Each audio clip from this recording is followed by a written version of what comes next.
Esta tarde, noche, quiero compartir con ustedes un texto que está en Éxodo capítulo 34 y vamos a buscarlo y mientras tanto les cuento un poco por qué Éxodo y por qué quisiera compartirlo con ustedes. Tuve el privilegio de predicar casi 2 años y medio en el libro de Éxodo en nuestra iglesia y realmente fue una preciosa bendición el poder mirar al Señor, conocerlo, conocer la historia de la redención de una mejor manera a través de este libro tan importante de la Biblia. Y sé que hoy estamos convocados porque es una reunión de oración. Lo que quiero compartir con ustedes es una de las preciosas manifestaciones que Dios hizo de quién es Él. Y no hay una mejor manera de orar que sabiendo a quién oramos. Y cuando sabemos a quién oramos y cómo hacerlo, nosotros podemos descansar en los atributos que Él tiene y la forma en la que Él ha querido revelarse. Y por eso creo que es oportuno que juntos podamos invertir nuestro tiempo en este pasaje de Éxodo 34. Así que quiero que vean conmigo lo que dice la palabra del Señor en Éxodo 34, los versículos 1 al 9. Y el Señor dijo a Moisés: lábrate 2 tablas de piedra como las anteriores, y yo escribiré sobre las tablas las palabras que estaban en las primeras tablas que tú quebraste. Prepárate pues para la mañana y sube temprano al monte Sinaí y allí preséntate a mí en la cumbre del monte. Y que no suba nadie contigo, ni que vea a nadie en todo el monte, ni se vea a nadie en todo el monte, ni siquiera ovejas ni bueyes pasten delante de ese monte. Moisés pues labró 2 tablas de piedra como las anteriores, se levantó muy de mañana y subió al monte Sinaí como el Señor le había mandado, llevando en su mano las 2 tablas de piedra. Y el Señor descendió en la nube y estuvo allí con él mientras éste invocaba el nombre del Señor. Entonces pasó el Señor por delante de él y proclamó: el Señor, Dios compasivo y clemente, lento para la ira y abundante en misericordia y fidelidad, el que guarda misericordia a millares, el que perdona la iniquidad, la transgresión y el pecado, y que no tendrá por inocente al culpable, el que castiga la iniquidad de los padres sobre los hijos y sobre los hijos de los hijos, hasta la 3ª y 4ª generación. Y Moisés se apresuró a inclinarse a tierra y adoró. Y dijo: sí, ahora, Señor, he hallado gracia ante tus ojos. Vaya ahora el Señor en medio de nosotros, aunque el pueblo sea de dura cerviz, y perdona nuestra iniquidad y nuestro pecado, y tómanos por posesión tuya. Amén. Hermanos, en la pintura hay una técnica conocida como el autorretrato. El autorretrato consiste en el hecho de que un pintor se retrataba a sí mismo, pero tiene cosas muy importantes. A veces las razones por las cuales un pintor se podía hacer un autorretrato podían ser quizás que el pintor quería reafirmar su presencia y hacer notorio el hecho de su existencia. Yo estuve aquí, yo pinté, estos son mis cuadros. O también a veces dar a conocer sus intenciones, dejar un legado para que la gente lo pudiera conocer. Recordamos que esto empezó en el Renacimiento, así que no habían cámaras fotográficas. Así que era una forma de dejarlo plasmado en la historia. Yo estuve, yo pinté, este es mi rostro. Pero lo interesante de todo esto es que no es simplemente un cuadro. Se hicieron muchos cuadros, pero un autorretrato es la imagen que un pintor tenía de sí mismo. Y que no era solamente lo que tú veías externamente, sino trataba de explicarte cómo él se veía a sí mismo. Por ejemplo, hay algunos pintores que se retrataban a sí mismos de una especie extraña, como por ejemplo, hubo un hombre llamado Alberto Durero, quien es considerado el primer pintor obsesionado con su imagen y se retrató a sí mismo como si fuera Jesucristo. También sabemos que Da Vinci hizo algunos autorretratos y entre ellos en uno en que, siendo un hombre relativamente joven, se hizo con una apariencia muy antigua y con una barba larga, similar a los filósofos. Y la idea de algunos que han interpretado ese autorretrato era, ese no era el Da Vinci de esos días, estaba pintando un Da Vinci viejo. La idea es para dar un poco la idea de sabiduría, de como un filósofo. Así que el autorretrato tiene la intención de dar a conocer por parte del artista quién es él, más allá de lo que simplemente tú podías mirar con tus ojos externamente. Y hay cosas muy entretenidas y importantes que pudiéramos pensar en esto, pero la razón por la cual estamos hablando del autorretrato es porque en nuestro texto, lo que vamos a meditar en esta noche, hay un autorretrato que Dios hace de sí mismo. Un autorretrato que nos permite mirar de una manera gloriosa quién es Dios. El pueblo de Israel tenía su propia apreciación, Moisés tenía su propia apreciación, una apreciación que tenía que ver con cómo Dios había actuado hasta ahí. Una apreciación que tenía que ver con un Dios poderoso que los había sacado de Egipto, que los llevó por el mar de manera que pudieron pasar por tierra seca. Un Dios extraordinariamente poderoso, pero en este cuadro Dios se está presentando como Él quiere ser conocido. Y esto es una cosa bien importante a la que yo quiero llamar su atención en esta noche y en esta tarde.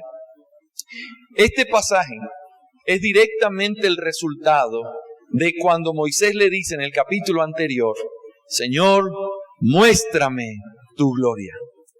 Y hay aquí algunas cosas importantes en las que vamos a tener que meditar, porque este capítulo es una preciosa respuesta al capítulo 33, pero que nos muestra a Dios como Él quiere ser conocido. Así que yo quiero compartir con ustedes este pasaje a través de 3 puntos principales, con la intención de conocer un poco el contexto, meternos en el autorretrato, pero también de ver cuáles fueron los resultados de que Dios se haya revelado a sí mismo y cómo Moisés reaccionó después de este autorretrato. Así que en primer lugar vamos a ver la preparación para la manifestación del autorretrato de Dios, y lo vamos a ver en los versículos 1 al 5. En segundo lugar, vamos a hablar de la proclamación del autorretrato de Dios en los versículos 6 y 7. Y finalmente vamos a hablar de la perspectiva resultante del autorretrato de Dios, los versículos 8 al 9. Así que, sencillo, todas con P para poder recordarlas. La preparación para esta manifestación del autorretrato, la proclamación del autorretrato y finalmente la perspectiva resultante del autorretrato. En primer lugar, versículos 1 al 5, la preparación para la manifestación del autorretrato de Dios. Podríamos decir aquí que nosotros tenemos un contexto que debemos entender de esta preparación.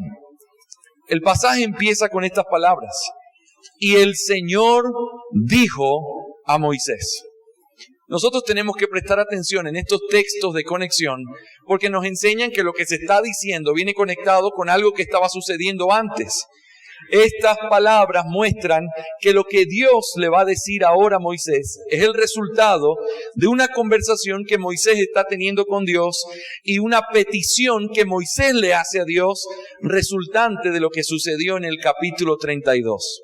Mira, era muy fácil para mí enseñarlo en la iglesia porque todos estamos bien familiarizados con lo que estaba pasando. Semana tras semana íbamos haciéndolo. Así que yo quiero que me tengan paciencia esta noche. Quiero explicar un poco el contexto para poder tomar el máximo provecho de estas palabras. El pueblo de Israel, después de haber Dios establecido un pacto con ellos en el capítulo 19 y de haber mandado la bendita ley moral en el capítulo 20, dice que Dios llama a Moisés para que suba a estar con él en el monte y le revela de una manera gloriosa el tabernáculo, las fiestas, cómo iba a ser el ministerio de intercesión, los sacerdotes, las vestimentas, todos los detalles. Pero el capítulo 32 termina esta conversación de manera abrupta diciéndole: Moisés, baja al pueblo porque el pueblo ha cometido un terrible pecado. Así que el capítulo 32 revela de una manera muy lamentable cómo el pueblo del pacto violó el pacto a través de ver que Moisés se demoraba en bajar, que Dios no decía nada. Entonces dijeron a Aarón: haznos un Dios. Y ustedes recuerdan la terrible historia del becerro de oro. Así que Dios envía a Moisés. Moisés baja como un juez lleno de ira de una ira santa, y entonces lo que hace es que para poder mostrar que el pacto había sido quebrado, incluso las tablas son quebradas, hace que el pueblo se levante contra el pueblo. Hay una tremenda mortandad ese día, con las palabras célebres: los que estén de parte de Jehová, síganme. Y entonces toman la espada y comenzaron a matar a todos los que se postraron y adoraron, etc. Imagínense el cuadro de desolación que hubo en el capítulo 32. Ese capítulo es tremendo en cómo se ve el juicio de Dios. Un Dios que había mostrado su misericordia, su gracia, que establece un pacto y que al pueblo le importó muy poco. Se burlan de Dios y de su pacto, y el pacto es quebrantado. En el capítulo 32 al final, Moisés suplica por el pueblo diciendo: Señor, ten misericordia de este pueblo. Dios para la mortandad, y el capítulo 33 empieza, y perdónenme, me gusta mucho imaginarme los cuadros, pero como cuando pasa una de esas tremendas fenómenos en la naturaleza, entonces tenemos un terremoto o un tornado. Imagínense que ustedes se escondieron en su casa después de un tornado, y al otro día, cuando ya no suena la lluvia, ya no hay nada hay como un silencio extraño. Imagínense que ustedes se paran y comienzan a mirar por la ventana, a ver cómo quedó eso allá afuera.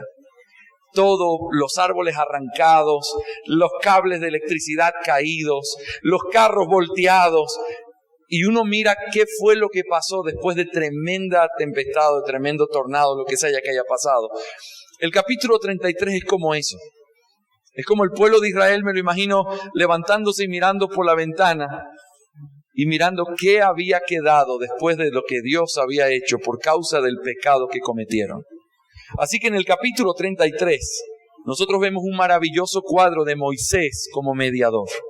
Y de hecho, cuando uno lo conecta con la figura de Cristo, es precioso pensar cómo Cristo intercede por su pueblo. Pero Moisés se para y entonces le dice: Señor, ten misericordia de ellos, te ruego que no los destruyas, te ruego que no nos apartes de tu presencia. Y comienza a clamar por ellos, y una de las cosas que Moisés le pide es: Señor, perdónalos. Y es como si Dios dijera: los perdono. Pero Moisés incrédulamente le dice: entonces muéstranos tu gloria. Mostrarle la gloria es como muéstranos que tú realmente estás con nosotros, que tú realmente te quedaste en medio de nosotros. Así que ese muéstranos tu gloria es lo que viene en este capítulo 34 que estamos considerando el día de hoy. Ese es el contexto. En el capítulo 34, algunos comentaristas bíblicos han dicho que Dios certifica el hecho de que Él se iba a quedar con el pueblo a través de por lo menos 4 cosas importantes que aparecen a lo largo de todo el capítulo 34. Hermanos, si estoy hablando muy rápido me avisan, ¿ok? Me estoy emocionado y sé que tengo poco tiempo, así que voy con todo. Muy bien. En el capítulo 34 hay 4 cosas que como que confirmaran, como Dios diciendo: yo estoy con ustedes. Y la forma en la que lo muestra es, número 1, dándole instrucciones a Moisés. Parte de mostrar que se había restaurado y que él quería estar en una relación con ellos es llamando a Moisés y diciendo: prepara las tablas, vuelve a subir al monte. Eso era una muestra de que Dios los estaba perdonando. En segundo lugar, cuando Moisés se encuentra con el Señor en el monte y Dios muestra su gloria, es una segunda forma de confirmar que Él estaba con ellos y que los estaba perdonando. En tercer lugar, el hecho de que Dios le dé instrucciones a Moisés con respecto a cómo tenía que hacer en los días siguientes muestra que la relación se estaba restableciendo y que otra vez se estaba volviendo a lo que había quedado inconcluso en el capítulo 32. Y finalmente Moisés baja con la gloria de Dios en su cara, ¿se acuerdan? Un destello de esa gloria, y la gente tiene miedo, pero otra vez, a pesar de todos los detalles de ese pasaje, la gloria de Dios en la cara de Moisés mostraba: yo sigo estando con ustedes a pesar de lo que pasó. Así que ese es el contexto de nuestro pasaje y de este autorretrato. Rápidamente, ¿en qué consistió la preparación que Dios le dice que haga? Le dice que él tenía que labrar 2 tablas como las anteriores, tenía que prepararlas porque Dios iba a escribir otra vez en ellas. Le dice que se prepare y que vaya muy de mañana, y de una manera maravillosa vemos cómo él sube a ese encuentro con Dios, preparado con lo que Dios le pide, listo para mantener y tener esta preciosa revelación de Dios de quién es Él. Eso me lleva a la segunda cosa importante que nosotros encontramos aquí, que es la proclamación del autorretrato de Dios. Esa fue la preparación. Esa preparación tiene que hacernos pensar en que lo que dice la Biblia, y lo repite tantas veces con respecto a la misericordia de Dios, es verdad en la vida de Israel, e Israel es solamente una sombra y un recordatorio del pueblo de Dios. Nosotros nos podemos mirar así y preguntarnos, como en el Salmo 113, 5 al 9, ¿quién es como el Señor nuestro Dios, que está sentado en las alturas, que se humilla para mirar lo que hay en el cielo y en la tierra? Él levanta al pobre del polvo y al necesitado saca del muladar, para sentarlos con príncipes, con los príncipes de su pueblo. Hace habitar en casa a la mujer estéril, gozosa de ser madre de hijos. Aleluya. Este es el Dios en el que nosotros confiamos, el Dios misericordioso, que cuando nosotros escuchamos la historia de Israel, inevitablemente tenemos que pensar en nuestra propia historia. Nosotros no somos mejores. Y realmente, por causa de la revelación que hemos recibido y la gracia que hemos recibido, nuestros pecados y nuestras transgresiones son aún más ofensivos, porque este pacto que tenemos es un pacto mejor. Así que en segundo lugar, hablemos de la proclamación del autorretrato de Dios. Y quiero que mires conmigo una vez más los versículos 6 y 7 de Éxodo 34. Entonces pasó el Señor por delante de él y proclamó: el Señor, Dios compasivo y clemente, lento para la ira y abundante en misericordia y verdad, el que guarda misericordia a millares, el que perdona la iniquidad, la transgresión y el pecado, y no tendrá por inocente al culpable. El que castiga la iniquidad de los padres sobre los hijos y sobre los hijos de los hijos, hasta la tercera y cuarta generación. Este es el autorretrato de Dios. Pensemos, considerando este autorretrato, en la necesidad que nosotros tenemos de un autorretrato de parte de Dios. ¿Por qué es necesario? Nosotros tenemos que ver que el autorretrato es necesario porque si Dios no se revelara, nosotros no podríamos conocerlo de la manera en la que deberíamos conocerlo. No podríamos. Hay cosas maravillosas que podemos ver de Dios a través de la creación y de las cosas hechas. Cualquiera sin conocimiento de Dios, simplemente al pararse, mejor dicho, todos tienen un conocimiento natural de Dios, pero al pararse y mirar la creación, inevitablemente podrían llegar a conclusiones correctas. Su eterno poder, su deidad, se hacen claramente visibles a través de lo que Dios ha hecho. Tú puedes mirar y contemplar esa creación y llegar a conclusiones reales con respecto a quién es el Creador. Pero cuando hablamos del autorretrato, estamos hablando de algo mucho más allá que eso. Decía en una de las explicaciones que daba R.C. Sproul con respecto a este tema, él decía, tú puedes hablar con alguien, tú puedes conocer a alguien mirándolo. Y si tú quieres conocer algo sobre él, puedes ir al registro civil, saber cómo se llama, dónde vive, cómo se llama su esposa, su edad, dónde nació, sus padres. Pero una cosa muy distinta es conocerlo de manera personal. Tú puedes saber todo sobre él y no conocerlo. Y para conocerlo necesitas hablar con él y comenzar a mirar las cosas que solo él te puede revelar de quién es. Y eso es la parte maravillosa de lo que Dios ha hecho. Dios se ha revelado a los hombres, lo hace en 2 libros, como decían los puritanos.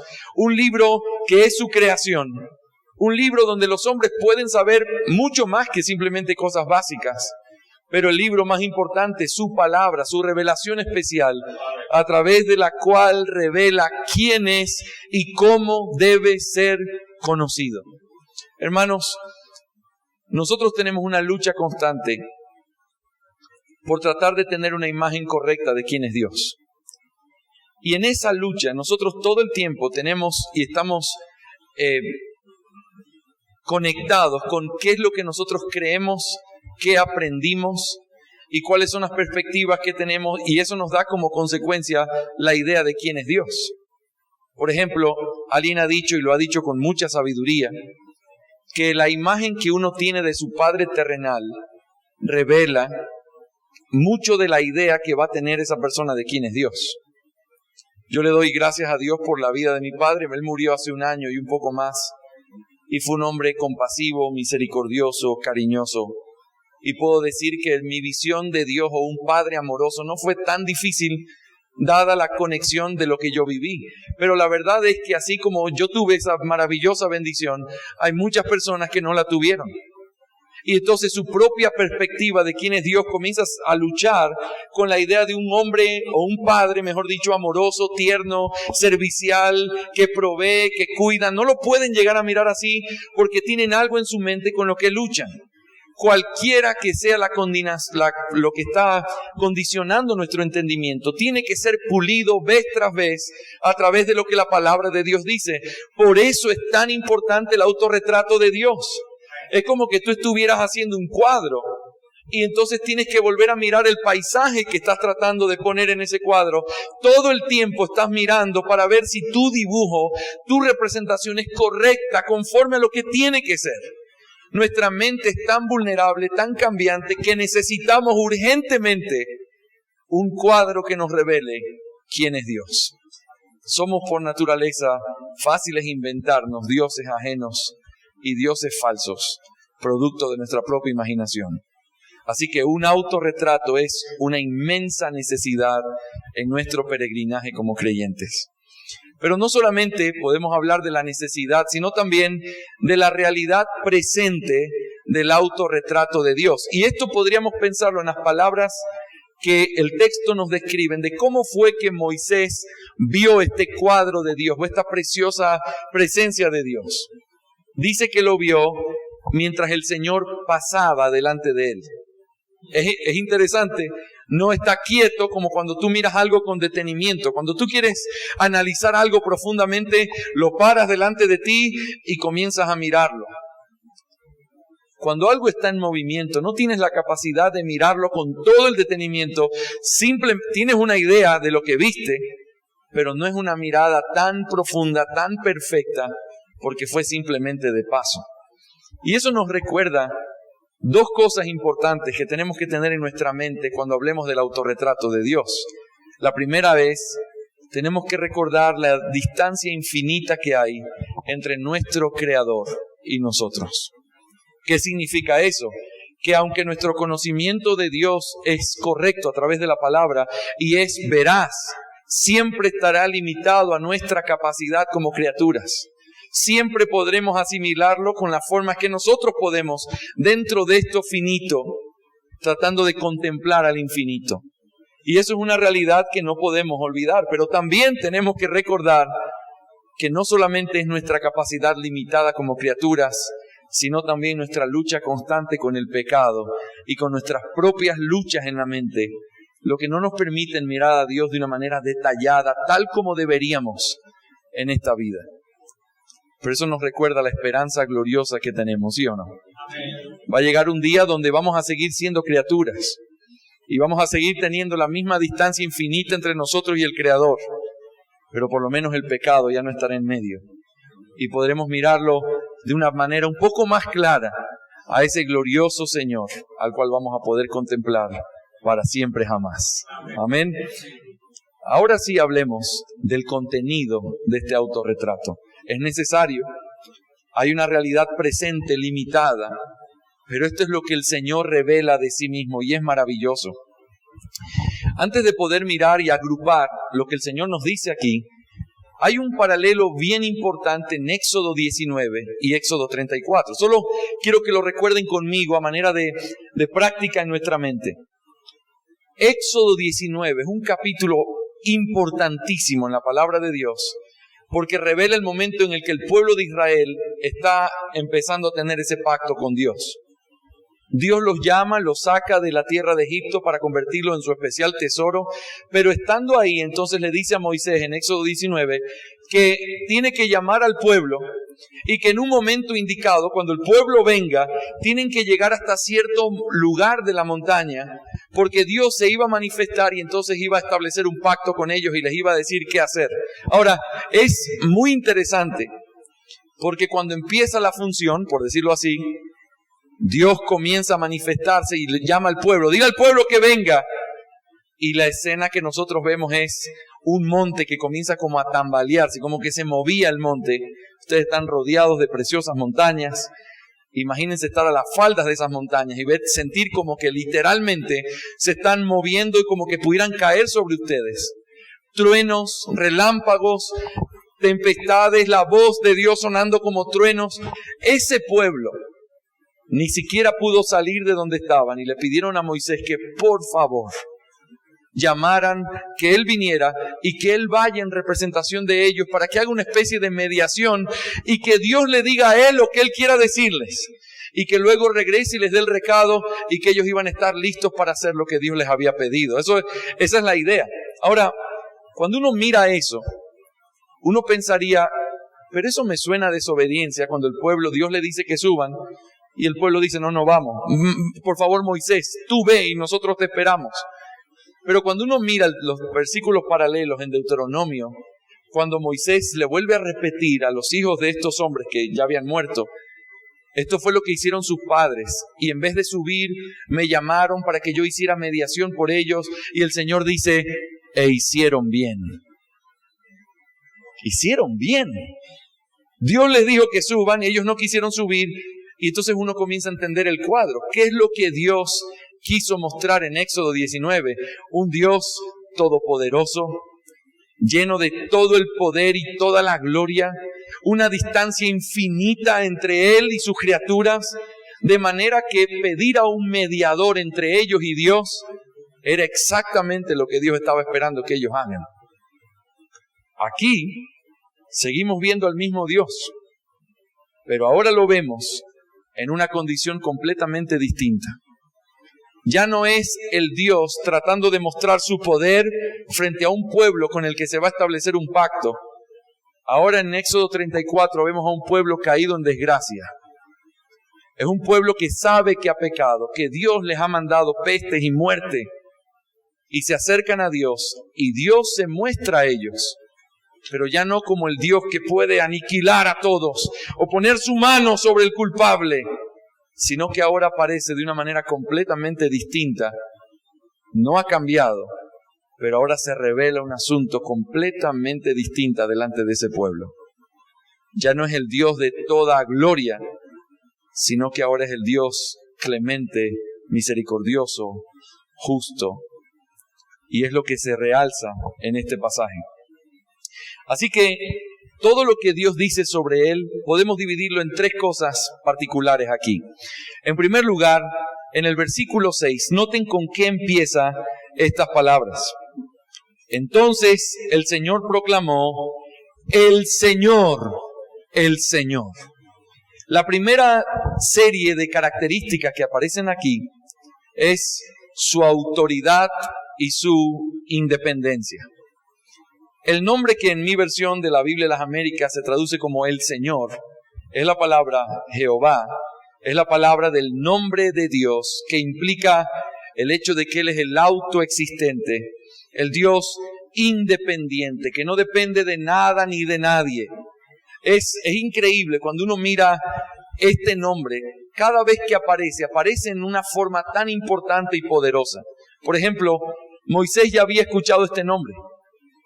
¿Y cómo les digo a los hijos del pueblo de Israel? ¿Quién me manda? Diles que yo soy el que soy, te envía.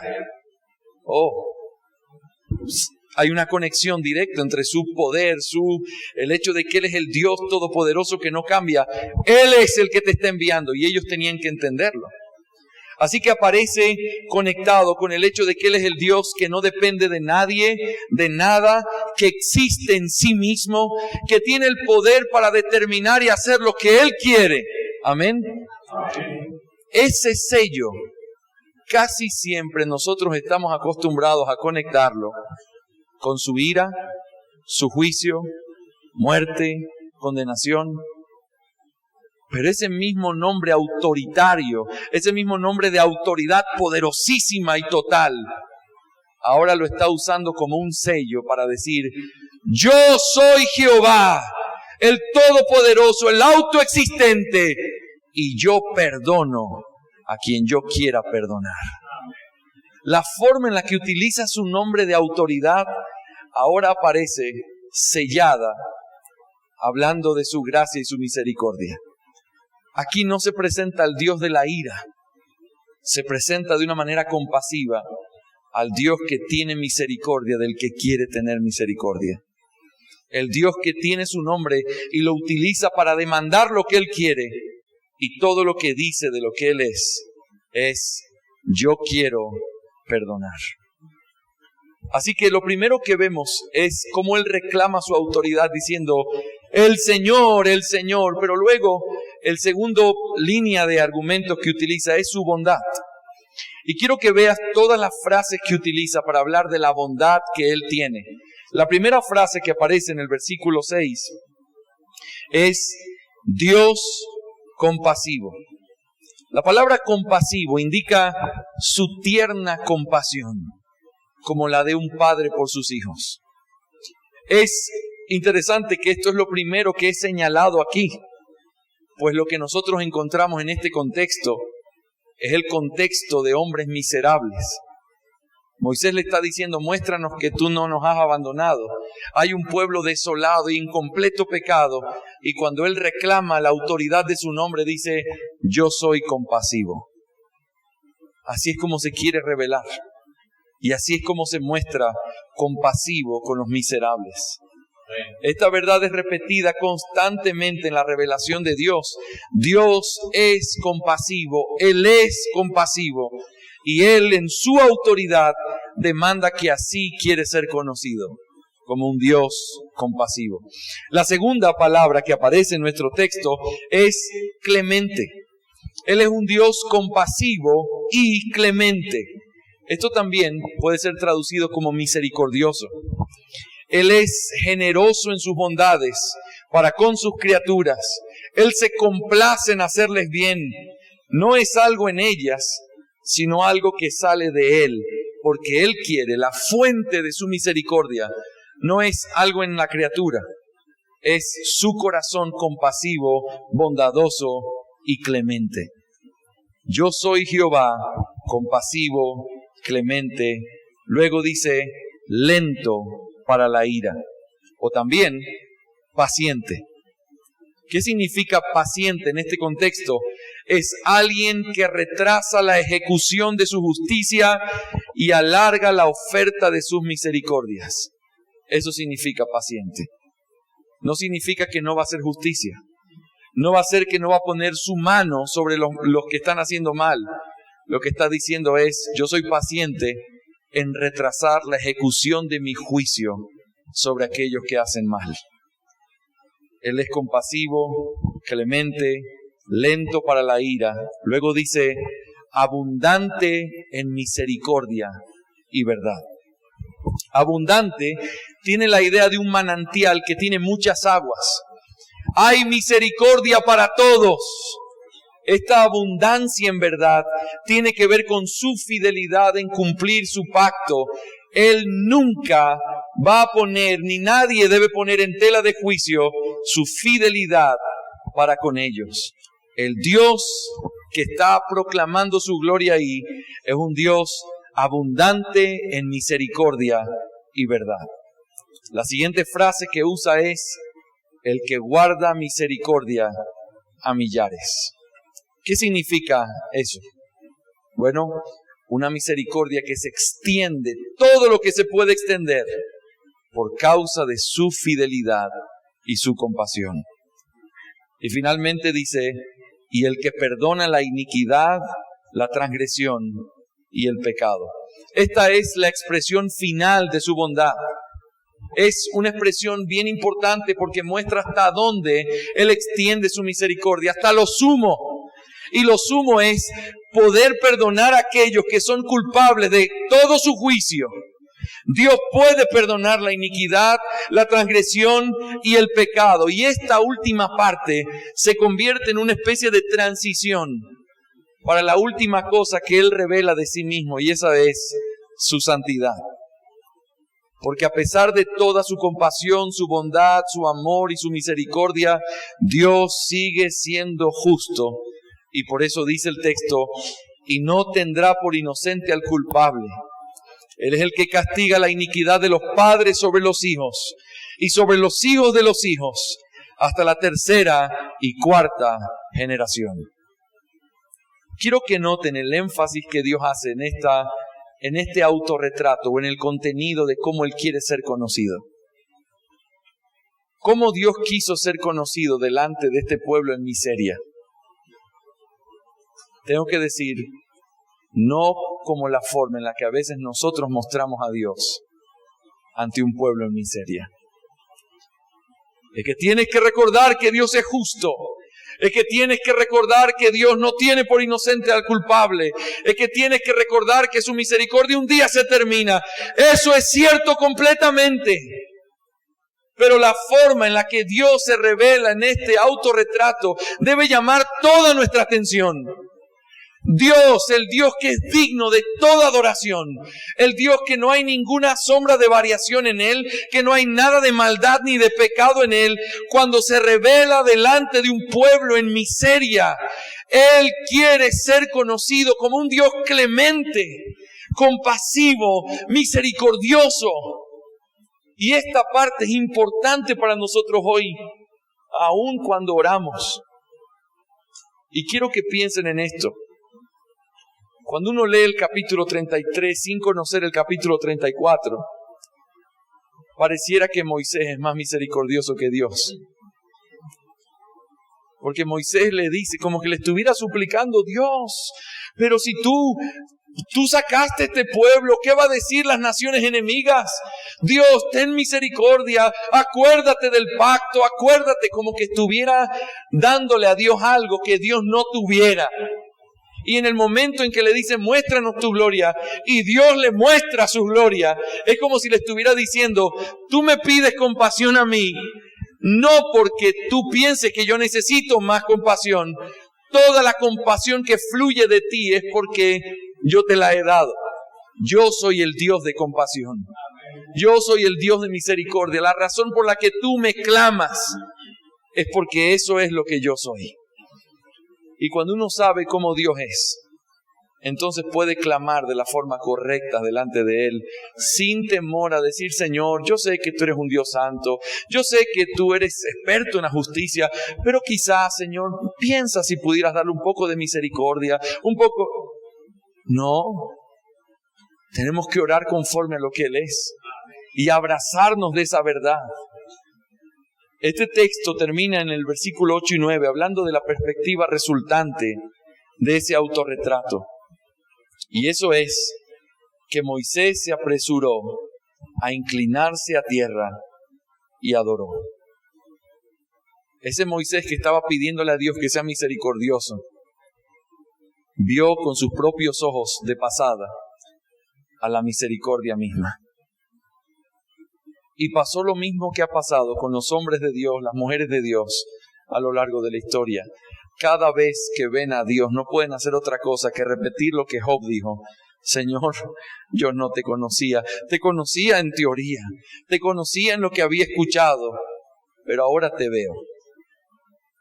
Y lo inevitable es tener el corazón quebrantado al conocer quién es Dios. Y toda nuestra perspectiva cambia para siempre. Nosotros no necesitamos tratar de justificar quién es Dios. No necesitamos tratar de cambiarlo como si Él no fuera suficiente como es. Necesitamos conocerlo para poder clamar a Él conforme a sus atributos. Piensa en esto cada vez que tu familia está pasando alguna necesidad, cada vez que tus hijos están pasando necesidades, o hay una enfermedad, o no sabes cómo va a venir mañana. No pienses que le estás pidiendo a Dios algo que Él no es. Aférrate a esta verdad. Oh Señor, tú que has proclamado que eres clemente, compasivo con aquellos que tienen necesidad. Te clamo a ti, Señor, conforme a quien eres. Escucha mi oración. Escucha la oración de tu pueblo. Él ha proclamado que Él es así. Y en eso nosotros podemos confiar. Por eso necesitamos orar conforme a lo que la palabra de Dios nos enseña. Necesitamos orar conforme a quién es Él. Cada vez que oras por tus hijos y por la salvación de tus hijos, No le estás pidiendo algo que Él no sea. Y por eso hasta el último día insiste en oración. Tenemos algunos hijos adolescentes y estamos en esa lucha de su adolescencia. Y tenemos que clamar. ¿Cuántas veces hemos ido con mi esposa a dormir pensando, Señor, si tú no nos ayudas, no sabemos qué hacer? Pero tú eres el pastor de la iglesia, ¿cómo que no sabes qué hacer? No sé qué hacer. He intentado todo. Le hablo, le enseño, la amo, la cuido. No sé qué hacer. Necesito tu compasión, Señor. Salva a mi hija, cambia su corazón, quita su rebeldía. Cada vez que yo oro pidiéndole al Señor así, no le estoy pidiendo nada que Él no sea. Estoy apelando a quien Él ha revelado que Él es. Él es un Dios misericordioso que tiene misericordia de hijos como los míos y como los tuyos. Que tiene misericordia de tu esposo inconverso o tu esposa inconversa. Tiene misericordia de nuestros padres en rebeldía contra Dios. Tiene misericordia. Él es clemente, Él es paciente. Aférrate a esa verdad y no dejes de orar pensando en que así fue como Él quiso revelarse. Nadie lo pintó. Este no es el cuadro del apóstol Pablo. No. Él se reveló. Y así es como quiso ser conocido. Ante un Moisés que se sentía bueno por interceder, quedó asombrado que cualquier bondad que él pudiera tener venía de ese Dios que es la fuente de toda bondad. Déjame concluir en esta noche dándote 3 aplicaciones finales con respecto a este autorretrato. En primer lugar, necesitamos este autorretrato de Dios debido a la inmensa necesidad que tenemos de adorarle. Cuando uno profundiza más en estudiar el primero y el segundo mandamiento, a la luz de cómo los puritanos lo entendían o cómo los catecismos lo extienden y nos explican, cuando uno lo ve, uno se da cuenta que adorar a Dios únicamente y hacerlo como Él ha mandado es un deber y es una responsabilidad tan importante que no es solo decir, no, pero yo adoro al único Dios verdadero. Es ser consciente que todos los días tu mente puede comenzar a crear un Dios falso que no es el Dios verdadero. Un Dios que es conforme a tu mente, un Dios que es legalista, un Dios que es duro, que es falto de amor, un Dios que es libertino. Todo el tiempo nuestra mente está dibujando quizás a un Dios falso. Por eso necesitamos su autorretrato.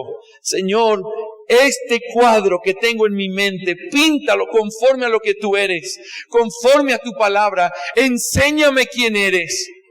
Porque somos llamados a adorarle a través de todo lo que hacemos y buscar su gloria en todo lo que hacemos.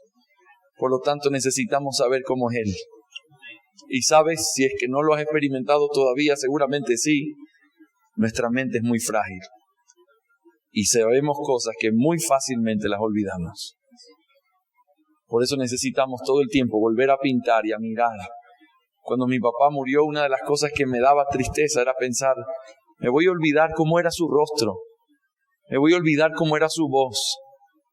Y trataba de aferrarme a esos recuerdos porque yo sé lo limitada que es nuestra mente. Gloria al Señor que nosotros tenemos su palabra y que puedes ir todo el tiempo a volver a refrescar quién eres, porque tengo que adorarte. En segundo lugar, necesitamos este autorretrato de Dios para poder limpiar nuestros ojos en medio de las circunstancias que vivimos. Cuando la Biblia describe quién es Dios, no lo hace desde una perspectiva circunstancial. Lo hace a través de verdades absolutas. Por ejemplo, dice el Salmo 34:8, probad y ved que el Señor es bueno. Y uno se pone a pensar, ¿qué está diciendo ese Salmo? Está diciendo que Dios es bueno. Y la pregunta es, ¿y en qué circunstancias Dios es bueno? Todo el tiempo Dios es bueno. Cuando hay escasez, cuando hay necesidad, cuando hay conflictos, cuando hay enfermedad, cuando hay problemas, la Biblia sigue diciendo exactamente lo mismo en ese Salmo. Dios es bueno. Si tú tienes miedo mañana y te acercas a ese versículo, va a seguir diciendo exactamente lo mismo. Y eso es lo que Dios dice también en su autorretrato. Cuando sientas que Él no es clemente, que Él no es compasivo o que Él no es paciente, vuelve a Éxodo 34 y vuelve a refrescar en tu mente que eso no es una circunstancia, no depende de cómo están las cosas. Así somos nosotros, pero Él no es como nosotros. Y por eso podemos y necesitamos mirar ese autorretrato. Y en tercero y último lugar, necesitamos este autorretrato de Dios para proclamar su nombre hasta lo último de la tierra. ¿Sabes? Si alguien quiere saber cómo es Dios, ¿dónde debería venir a preguntar? Es una pregunta con trampa, ¿verdad? Aquí, ¿dónde debería venir? Aquí, pastor, a la iglesia, que es columna y baluarte de la verdad. Aquí, si alguien quiere saber de Dios, pregúntenos a nosotros. Eso significa que tenemos que tener la versión correcta.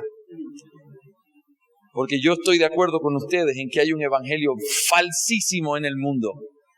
De un Dios que ama a todos y que también acepta si cualquier tipo de amor, sea hombre con hombre, mujer contra mujer, lo que sea, Dios lo acepta porque Él es un Dios de amor. Y cuando alguien habla en contra de la homosexualidad, yo no creo en un Dios así. Yo creo que toda esa mentira que se escucha no debe llevarnos a correr hacia el otro extremo diciendo, es que ellos hablan de un Dios de amor, entonces lo que tenemos que predicar es simplemente un Dios de juicio, un Dios que mira el pecado con ira, y un Dios, y yo estoy de acuerdo que eso también es lo que el mundo necesita en muchos de los casos. Pero quiero decirte algo, muchísimas veces el pueblo de Dios va a necesitar que se ponga la mano sobre ellos y les digan, Dios es clemente y misericordioso. Y el mundo que está ahí afuera sin Dios, a pesar del falso evangelio que reciben, no podemos reaccionar negando lo que Dios mismo ha dicho que Él es. Que esa compasión que Él es, que ese amor y esa paciencia que Él tiene, nos lleve a tener que proclamar e insistir, predicar y volver a hablar a estas personas de la gloria de ese Dios compasivo, que es como Él ha querido revelarse. No estoy diciendo que no prediquemos contra el pecado. No estoy diciendo que no proclamemos su juicio. En ese mismo autorretrato, Dios habla de su santidad. Pero no te olvides el orden. Él no empieza diciendo, Dios es santo y no va a tomar por inocente al culpable. No. Empieza dando como 7 términos para mostrar que Él es bondadoso. Y Dios lo sigue siendo. Él no cambia. A pesar de que las circunstancias cambien, los gobiernos cambien, las personas cambien, Dios no cambia. Y eso es lo que debe ser proclamado hasta lo último de la tierra. Quiero invitarles a que en esta noche podamos orar, clamando según como Él se ha revelado a sí mismo, y pidamos con todo nuestro corazón, porque dice que si nosotros pedimos conforme a su voluntad, Él nos oye, y su voluntad no es contraria a su carácter. Así que si tú pides conforme a su carácter, es muy probable que lo que estemos pidiendo sea conforme a su voluntad. Oremos al Señor y démosle gracias por su palabra en esta noche.